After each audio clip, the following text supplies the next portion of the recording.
Good point. Well, we heard here that the U.S. already won the war, but if the Iranians don't agree to a ceasefire, they will destroy all of the infrastructure in Iran if they don't open the Strait of Hormuz. At the same time, he also argues that the U.S. is ready to leave, and the Strait of Hormuz should be the problem of the Europeans and the regional states. So, how are you assessing the state in this war? Because I guess, I understand, there's a lot of different audiences to communicate to, and one wants to put pressure while at the same time have something offered on the table. But how do you make sense of the current position now? Well, I'm not sure a decision has been made, or if it has, he's not sharing it. I think it's a very strange set of circumstances. I mean, you have the claim, this incessant drumbeat, we've already won. We destroyed everything that could be destroyed. They're down to nothing. They can't keep up. They're running out of missiles. Their back is against the wall, et cetera, et cetera, et cetera. Well, if that's true, why is it that every time he makes some sort of statement along these lines, a wave of missile attacks comes out of Iran? Tactical theater ballistic missiles, drones that do enormous damage to Israel and to, frankly, the Gulf Emirates. I mean, if that's really the case, why hasn't Iran already hoisted the white flag? I mean, I just don't. I think those claims have to be dismissed up front. What I'm hearing from people who are on the inside that I trust is that we have perhaps reduced Iran's ballistic missile capability from 100% down to perhaps 70%. That their air defense is being very effective against the unmanned surveillance aircraft, selectively against other kinds of aircraft, but has not performed as well as they'd hoped. But they have always been willing to absorb the strikes. They've always known that their infrastructure would be brutalized, and they think the payoff is worth the trouble. So that's the first thing. Second thing is, if things are going so well, and we've had so much success with the air and missile campaign, why do we want to introduce ground troops into the equation? Doesn't seem to make a lot of sense. So I don't think you're getting a truthful assessment from the U.S. side. I think the president is desperate. I think he faces public humiliation inside the United States as well as overseas if he admits the truth. And when he starts talking about, well, maybe I'll just leave and dump all of this into the laps of Europeans, we ought to stop and consider a few things. First of all, commercial traffic through the Strait of Hormuz has fallen by about 95 to 97%. 15 million barrels of oil a day have been taken offline. The physical shortages have already hit so hard that right now Singapore jet fuel is selling at $231 a barrel. And as long as the war persists, the real people who shut down the Strait of Hormuz, who are not Iranians, they're sitting in London. They're called Lloyds of London. The insurance brokers aren't going to insure anything that goes through the strait right now because it's a war zone. So if you really want to open up the strait, you've got to stop the war. Simply passing an ultimatum to the Iranians and then turning to the Europeans, who were really never consulted on this whole business. Neither were the Japanese, neither were the South Koreans. I mean, frankly, we ignored all of our allies and simply acted independently in a way that we decided to act. And it was never really in our interest to do so. When you turn to a friendly country like India, you discover the Indians are apoplectic. Well, they do $180 billion of business and trade a year with the Emirates. Suddenly that's gone. And if we continue to destroy infrastructure in Iran, the Iranians have said, fine, if you hit our desalination plants, if you hit our oil infrastructure, we're going to turn around and obliterate everything in the Persian Gulf. So what does he plan to do? He wants to land troops on some islands, presumably. Right now, the United States Navy sails 500 to 800 miles away from the Gulf and stays on the move, cutting giant squares in the ocean because it doesn't want to be sunk. It doesn't want its ships on the bottom. How do you get the troops in there? Can you get close enough without being detected and without coming on fire to sort of put the troops in a position from which they can attack something? Then how do you propose to attack wherever you want to attack? Can you account for all the potential air defense systems that might be there, including shoulder-fired missiles? Can you ensure that you've neutralized this brilliant network of intelligence, surveillance, reconnaissance platforms with strike systems that are all over Iran? And they're miles deep inside the country, anywhere from 10 miles to 200 miles to 300 miles. All of these questions are never really answered. It's the big hand wave. Oh, we're successful. We're brilliant. We've done everything right. These pesky Iranians are too dumb to surrender, but we think we've done enough damage. Now, from whom have we not heard? Who is really in charge? Israel. Why are we in this war? Because we suddenly decided that Iran was this satanic evil element in the international system that had to be purged for anyone, anywhere in civilization to be safe? No, that's a lot of nonsense. We're there because Israel wants Iran taken off the board, which is the phrase used by the neocons in Washington. This whole thing was sold from the very beginning on the assumption that, first of all, this will be a short campaign. We would be surprised if they didn't fall apart in 96 hours. That's what I was told. Secondly, once we've taken Iran off the board, Israel is safe. It has no worries. It can bully the region. It can push its power and influence to the limits. And don't worry about the Turks. We'll keep them under control. We're close with the Turks. Turks don't want trouble with us. They'll do what we say. So the attitude in Israel was fine. Then we just need to obliterate Iran. And by the way, if we do this right, we and you can move in and take control of the oil fields. Never mind Iraq. Don't mind Syria. Don't mind Turkey. Forget those things. They're not important. And the Emirates, they depend on us for everything. So they'll do what we say. Well, the Emirates have discovered that depending on us is not a very good idea. We have been woefully unprepared for the attacks that have been launched against them, and they paid a terribly heavy price for our bases and their support to us. So where are we today? There is no trust between the United States and Iran. Zero.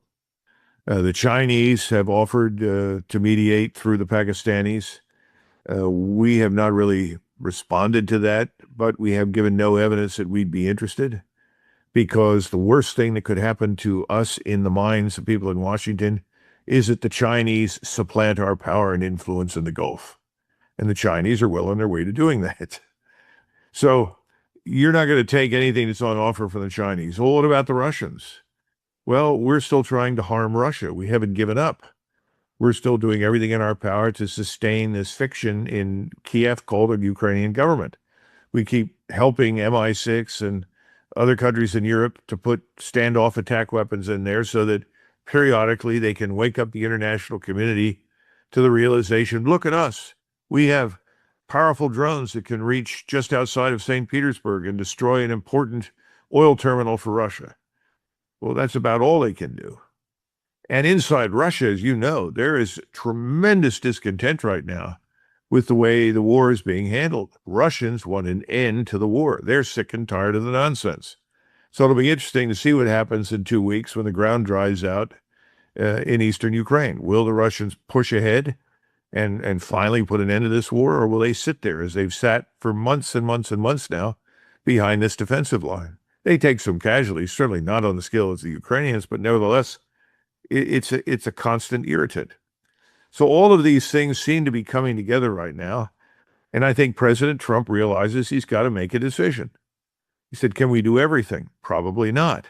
Then what can we do? How much longer can we keep this up in the Persian Gulf?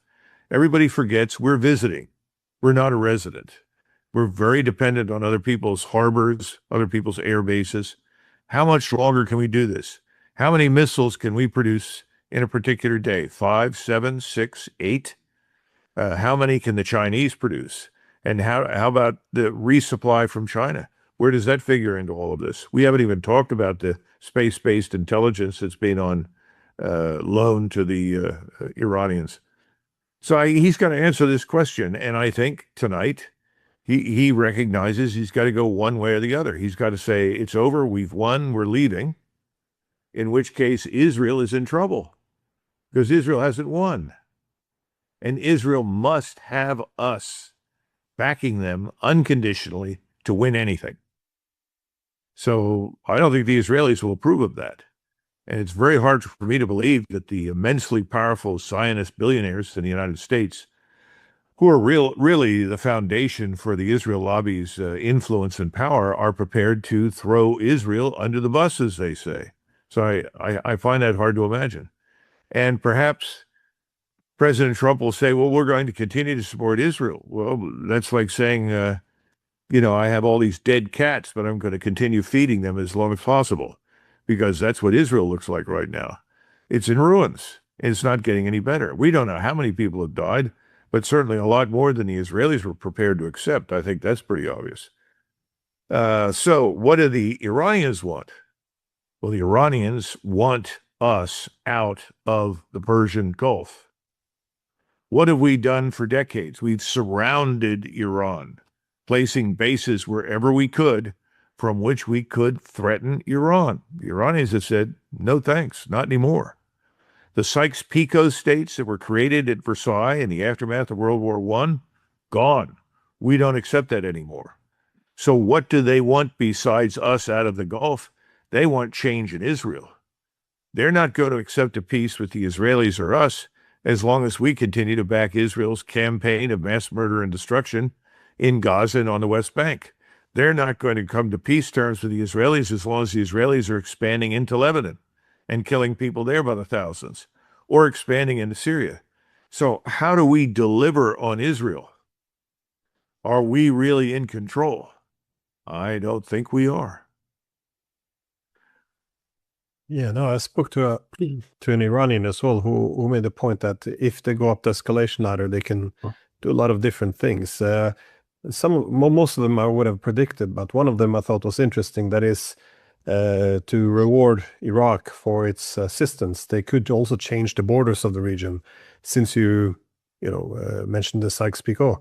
That is, the Kuwait could be joining Iraq essentially. So there's a lot of surprises which seems to be outside our control at the moment in terms of how the region will be impacted by this. What I wanted to ask as well, though, was how do you see the region beyond the Middle East being affected? That is, especially the NATO relationship. I find this to be interesting. That is, on one hand, Trump has been arguing that NATO is now a paper tiger. Marco Rubio said, perhaps we should just, we have to reconsider this relationship. They're there when we need to help them, not the other way around. And I kind of can understand from both sides. That is, from the European perspective, the Americans never told them, didn't inform them, never cared. And then now they want them to go on the suicide mission into the Strait of Hormuz. On the other side, the Europeans blocked the access to military bases, airspace. Poland was asked to hand over some Patriot batteries to help out the United States in the region, and they declined. So I kind of can understand where the mutual frustration comes from. But what do you think this war, though, will do to the transatlantic partnership? Several years ago in 1991, during the air campaign, while most of us that were prepared to invade Iraq were sitting on the sidelines watching the air campaign unfold in front of us, we were literally up on the Saudi border watching all of the sorties every night that went in with bombers and various kinds of aircraft. And one night, this was very early in the morning, actually, this would have been about 4 a.m. I was trying to get some rest, and I was suddenly awakened by a soldier. He said, "Sir, quickly, get to the CP. We need you right now." I said, "Okay, what's happening?" He said, "Well, we have a report that we're under fire." I said, "Really?" Thought that was interesting. I didn't think the Iraqis during the air campaign would risk an attack, but all things are possible. So I got up, walked into the command post, and I said, "Now what's going on?" Said, "Well, Ghost Troop," that was G Troop, has an observation post up here. That meant a couple of Bradleys up on the border, and they say they're under fire. I said, "What? Get this man on the phone." Well, this man on the phone was we have air-to-ground bombs falling on our location. Well, I've never heard of anything other than air-to-ground bombs. I haven't heard of any anti-gravity bombs. I said, "What the hell? Is this man sober?" Of course, there was no liquor to consume, so I assumed he was. And the next thing I get is, well, uh, we need help. We need help. And one of the sergeants who was there was a very smart non-commissioned officer. He said, yeah, that's a great idea. Let's all get under the artillery fire with Ghost Troop. In other words, if everybody up there is under fire, why are we going up to join them? Why don't we do something intelligent and try to find out where it's coming from and whatever? Anybody who thinks that American soldiers are stupid is wrong. They're actually very intelligent people. So finally, I got the executive officer on the phone, and he said, look, I'm sorry about this. This man had been watching flares that were dropped by A-10s and others, and these flares were dropped to distract air defense weaponry so that the missiles ended up being diverted by the flares and instead of striking the target. I think that's kind of what Donald Trump is asking the Europeans to do.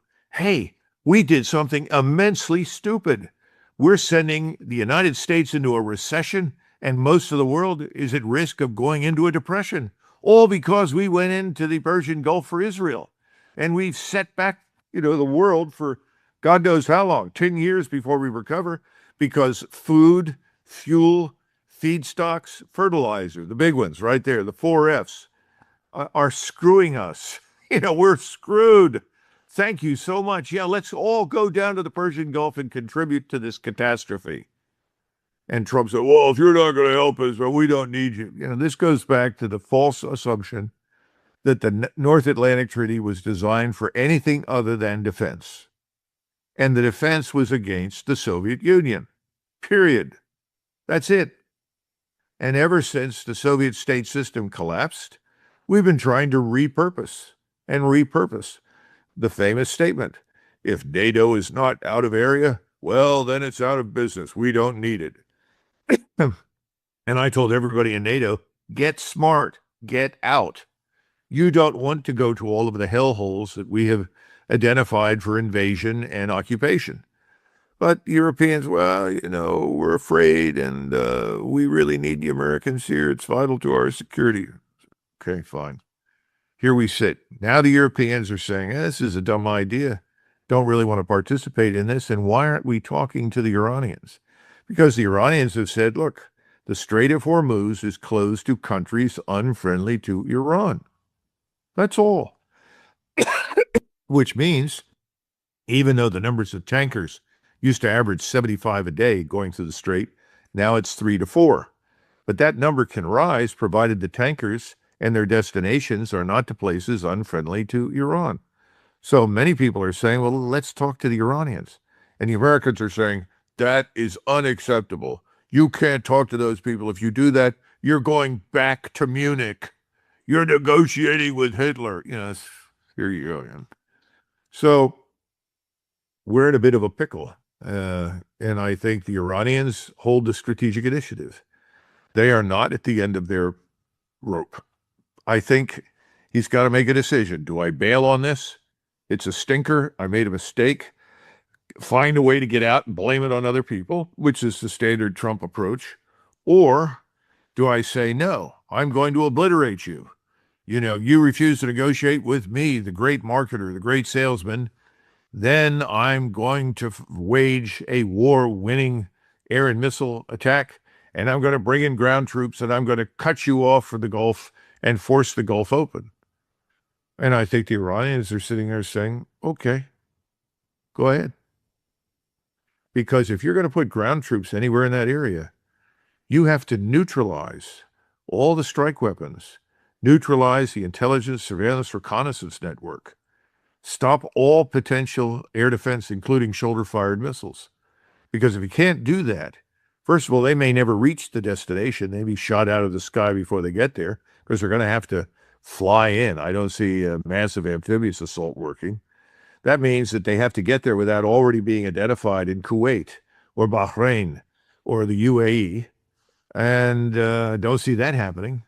So I think the Iranians hold the strategic initiative.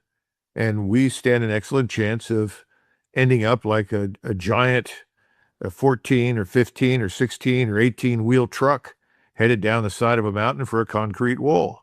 We'll just end up battering ourselves against a concrete wall one more time. I heard many commentators argue that if the US could just control the coastline, then they would be able to control the Strait of Hormuz. They don't seem to recognize that there's a vast amount of territory behind the coastline of Iran, which can also be used to target.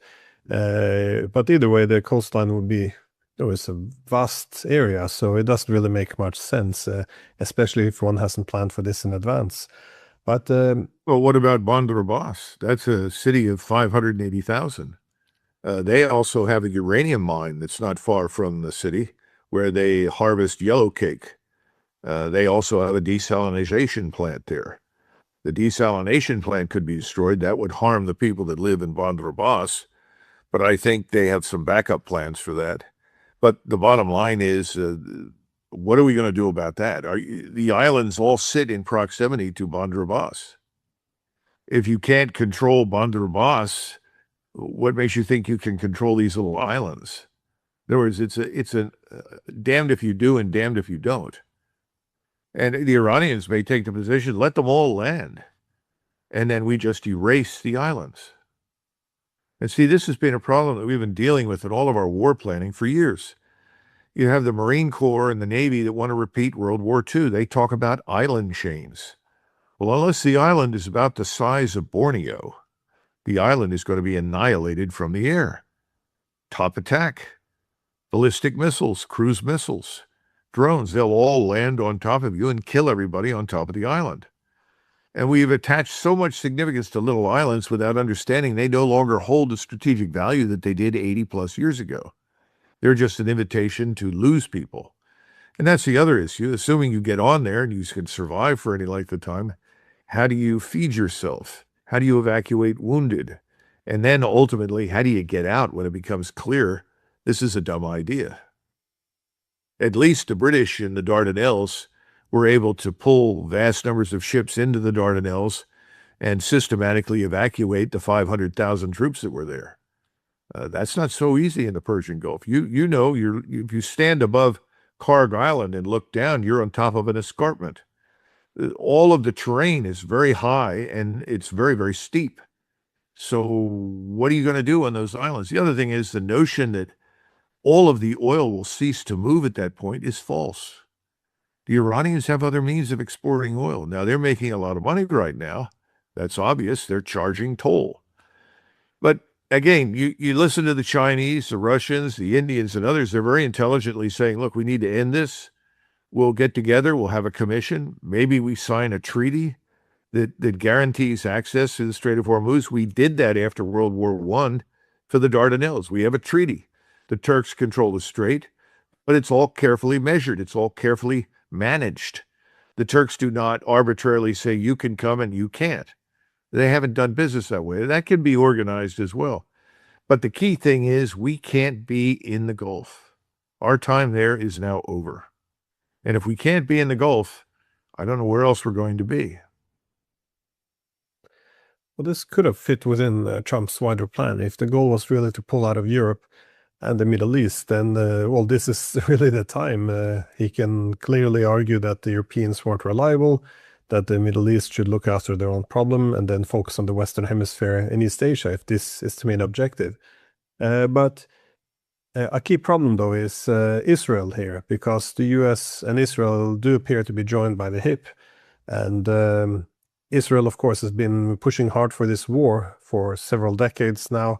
It finally has the war. If Trump now decides, no matter how he wants to end it, even if he just declares victory, we don't need the Strait of Hormuz, we'll go home. Where does that leave Israel? Because if they're locked in a war with Iran, which they don't want to end, is the US still able to leave? And if the US is able to leave, what do you do with a vulnerable Israel armed with nuclear weapons, which is not ready to give up this fight against Iran? I mean, it's, one doesn't want to be hyperbolic, but on the other hand, this is a very strange situation to be in, and there's a lot of desperation, and a lot of countries have bet all or nothing on this conflict. No, Glenn, you're absolutely right. The key thing to remember about NATO is that once you leave the Beltway, you drive across America, the vast majority of people don't even know what it is. And if you ask people, do you know that we have U.S. Army ground troops in Germany? They'll say, really? I didn't know we had any troops in Germany. And some people who are moderately smart and educated will say, why, after 80 years, do we still have troops in Germany? So I don't think that's a big deal here at home. Now, you'll have all sorts of people in Washington who will hurl abuse at Donald Trump for destroying NATO, the greatest alliance there. It's all crap. Nobody cares. The electorate does not care about that. But they care about the economy. And this is accelerating very bad trends. If you talk to someone like Alistair MacLeod, he says this is the end of fiat currency. And all you have to do is point to the rise in the value of gold, and as gold goes up, the value of the dollar goes down, down, down. We are seeing in real time the yuan petro take shape. In other words, instead of a petrodollar, you get the petro yuan. I think that's coming. And the interesting part is it's going to be backed by gold. China has been hoarding gold, purchasing gold, buying gold. It has a vault in Riyadh, a vault in Hong Kong. It's real. That's the future of BRICS. That's where they're headed. Now, will it ultimately encompass a basket of precious metals or something? I have no idea. But it's going to be based on some tangible, concrete value, and right now that's gold. Now, we can't do that. We just can't. So what do? Do we watch our currency go down the toilet? A lot of people think that's where we're headed. And Nassim Taleb, you know him, the man who originated this idea of the black swan, he's been saying for months, and I agree with him, that frankly speaking, gold is now the reserve currency. It's not the dollar. And if the yuan is backed by gold, well, I guess yuan will become the petro yuan. So I think we've lost. We've actually lost by this stupid action, all because of Israel's greater Israel imagination and aspirations, and because the Israelis hate all of their neighbors, think all of their neighbors are inferior and deserve to be essentially exploited, bullied, and run and governed by them. It's not going to happen. So how does this end then? I mean, if Trump doesn't pull back, again, it's hard to say. He made some reference to this, but again, he pretended to do peace negotiations, during two surprise attacks. So again, I do think at some level he doesn't want this war. That his intentions from not just the first presidency, but the second was to avoid these kind of things. But now that he's in this war and he can't really afford to pull out, it seems. What are the options for Washington here? Can they, I mean, do they put boots on the ground? Do they try to invade Yemen? Because, if Yemen shuts down the Red Sea, I know it's a huge country. It's like, what, 34 million people? I wouldn't want to enter this country, but again, desperate situation results in foolish policy. So what do you expect to happen from here on? Well, one of two things. Either he announces, I've decided unilaterally to end our involvement in this war. And I welcome the opportunity to negotiate with the Iranians and to assist in any way possible to return the Persian Gulf to normalcy. That's an admission that he made a mistake, which is fine. He made a mistake. I don't know if that'll happen or not. Personally, I would welcome that development. But I think the Israel connection really makes it impossible at this stage. We don't understand the connection that Israel has to Trump. I don't understand all of it, but I understand enough to know that, yes, you're right. When I spoke to him in April of 2020 in the Oval Office, it was supposed to be short, turned into a longer session.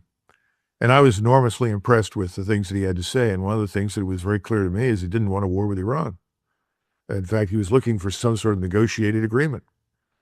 And I'm sure he felt that way when he was elected. However, these Zionist billionaires were very instrumental in his winning that election, not only because of the money he was given, his campaign was given, not only because of the many ways in which his family and he have been enriched by the Zionists, it's also by what they didn't do. They didn't provide any support whatsoever to his opponent. And the last time around when he lost the election or bid for re-election, they invested heavily in his opponent. So he knew they could deliver the goods. In other words, if he had them on his side, he could win. But when he did that, he had to make some promises. And I think one of those was that he would back Israel's attack on Iran. Whether or not he was aware that Israel's plan is to turn most of the region into the facsimile of Gaza, I don't know. But that's really Israel's answer for Iran, Gaza. And whereas we started out with this decapitation nonsense, and I think a lot of that goes back to Israel. We can get the leadership. If we get the leadership, this will encourage internal upheaval and so forth. So then they lied about 30,000 people being killed. That wasn't true. It was about 3,000. And they had a very important role in stirring up that violence, passing out weapons and encouraging people to shoot at police and so forth. It failed. So then the decision was, we'll try the decapitation. That'll probably work. It didn't work. So what is the goal now? Well, since Lloyd's of London shut down the Strait of Hormuz and the Iranians can now charge people to move through it, the idea is that you have to destroy Iran. Period. The destruction of Iran, the disintegration of its society. And after all, that's what we wanted to do to Russia. That's what the Europeans don't understand. That's what we wanted to do. And when I say we, I'm not talking about the average American. I'm talking about the same people that are backing Trump now. We're very interested in the same thing in Russia. Destroy Russia, rape it, divide it, fragment it, steal its resources. Well, now we're turning to Iran with the same purpose in mind. And I just don't know that Donald Trump can get off this train to hell. And that's what he's doing. He's riding a train to hell. But just as a last question, how do you see Russia responding to this? Because I always make the point the Russians were genuinely very optimistic when Trump got reelected, because with the Russiagate thing being over and Trump seemingly having the genuine objective of improving bilateral relations with Russia, be it either for, common views on the world in terms of, conservatism, or just pragmatic great power politics that is getting Russia on our side of the ledger instead of pushing it towards Iran. It's nonetheless, whatever the reason was, it seemed genuine. And now, of course, with 1 year into this, it's, the US, much like the Europeans, are still participating in the proxy war. And the surprise attack on Iran appears to have shook the Russians a bit. That is, the willingness to throw out a rule book, kill leaders, attack nuclear power plants across the board. They also lost some faith in the whole diplomacy. How do you see Russia, though, responding to this? Because on one hand, I see the disappointment, but there's many who also seem to have a hope that, there won't be another Trump, someone who really actually wants peace with Russia. If he does want peace, of course, as you said, it's even though it's Trump behind the wheel, nonetheless, it's the same objective. Nonetheless, it seems to destroy Russia, break it up, and seize its resources. Well, first of all, the Russians do not understand how the American government works.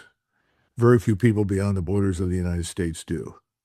The most astute observation that Putin has made is that he's spoken with several presidents and then discovered that nothing really changes because others are in control. Now, some people call it the deep state. Okay, I call it Zionist billionaires, people that are among the wealthiest in the world. They dominate Wall Street. They are financial capitalists. These are not people who made money from building anything, from creating anything. These are the kings of financial transaction. And they have enormous quantities of money, and they're willing to employ that money in pursuit of their agenda. We talked about what the agenda in Russia originally was. Now we're looking at the same agenda. The good news for them is that if this works, then Israel will be in charge of the entire region in their minds. And that means that they, from their positions in New York and London and the banks, they're controlling everything. Because ultimately, that's what they want to do. They want to control the region's resources. Now, my view is that's not going to happen. And I think that the Russians are now figuring out it probably won't happen. If anything, we have demonstrated not our brilliance and our supremacy in every field. We've demonstrated that our superiority isn't that great, that our effectiveness is not what they thought it was. that there are more chinks in our armor than either the Russians or the Chinese or anybody else really thought. That's the danger of using military power when you don't need to. There was no pressing reason for us to attack Iran, none. And when you have to go back to Netanyahu talking points into 1982 and the bombing of a building that contained Marines, where the Marine guards had not even been issued ammunition, what a disaster. That's your justification for destroying a nation of 93 million people. Or that they simply say things you don't like, but they're a threat to Israel. Okay, I think the biggest threat to Israel, other than Israel itself at this stage, is probably Turkey. And in fact, that's what Naftali Bennett has said, and even Netanyahu has admitted that, which means, I guess, the expectation is, so as long as they control us and our armed forces, that if we're successful in utterly destroying Iran, then we can turn our attention to do the same thing to Turkey. Disaster. Insane. So NATO is finished. NATO died on the battlefields of Ukraine. It's over. The Russians need to wake up and discover that they, not anyone else, but they are going to have to settle this war. The only way I think they can do that is by advancing. So we'll see in 2 weeks, when the ground is thoroughly dried out, whether or not President Putin is willing to finally end the war. And he can do that. He has the military power to do it. There's nothing really standing in his way. He can obliterate all the opposition. But he's got to do it. No one is going to help him. No one is going to offer him a good deal. It doesn't exist. And Trump, no matter what he privately thinks, has demonstrated he can't deliver. Now we're dealing with the Gulf, and the Russians are watching this, and I think the Russians have always advised the Iranians to be conservative, to cooperate, to negotiate. Whether or not they continue to do that at this stage, I don't know. But I think that now more than ever, the Russians and the Chinese will back Iran. So I see no evidence that whatever we do is going to result in the outcome that the Israelis want. Well, sorry, let me squeeze in one very brief last question. Wait a minute now. You said that was the last one, Glenn. This better be a short one. I gotta go. Well, I know you hate this word when, well, what is the strategy here of the Europeans, you think? Because, well, they seem to have bet everything on backing the US, hoping to win over the love of the Americans. But now suddenly they have this, Iran is essentially the conflict where they decide to turn their back on the US. Well, what do you think is the strategy now? Because they don't have energy from Russia, from the Middle East. Their American backup is kind of gone. Ukraine is falling apart. The Middle East, again, a mess. Well, how do you make sense of the current positions? Keep in mind that in 1964-65, Prime Minister Harold Macmillan was approached and asked whether or not the British would support the Americans if they intervened in Vietnam. And he said in a very straightforward manner, absolutely not. We have no intention of involving ourselves there. Did that destroy our relationship with Britain? No, of course not. But in those times, people understood the limitations of treaties and alliances. And the alliance with us pertained primarily to the Soviet threat.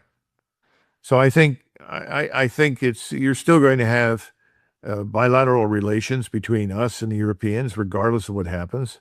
They buy a lot from us. We sell them a lot. We buy a lot from them. That's still unchanging. But the energy question is critical. And they are not prepared to go on the same path to extinction that the Gulf Emirates are on. The Gulf Emirates are finished. I don't see those being rebuilt at all.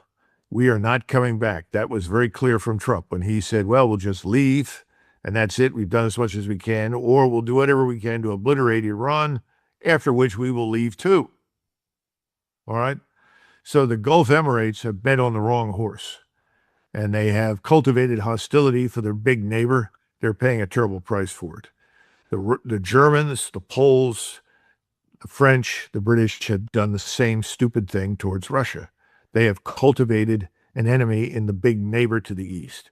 Huge mistake. Unnecessary. You know that. I know that. Russia has no interest in invading or threatening Western Europe. That means you need new governments. You got to get rid of Merz, for God's sakes. I was so happy to see the AfD announce quite recently We support the complete removal of all U.S. forces from Germany. Absolutely. Should have happened 30 years ago. We should never have stayed in that country. There's no justification for it whatsoever. And I think others are going to reach that conclusion. De Gaulle was right. We should remember that. Orban has been right. The British need a new government badly, and so do the French. And before they get that, or when they get it, they may end up fighting an internal rebellion of various types and sorts, as David Betts has pointed out. I don't know if you've had David Betts on your program or not. I did. But he is absolutely right. So these are things that have to be dealt with, that have to be addressed, and can only be addressed by the Europeans. And while they do this, put an end to the hostility with Russia.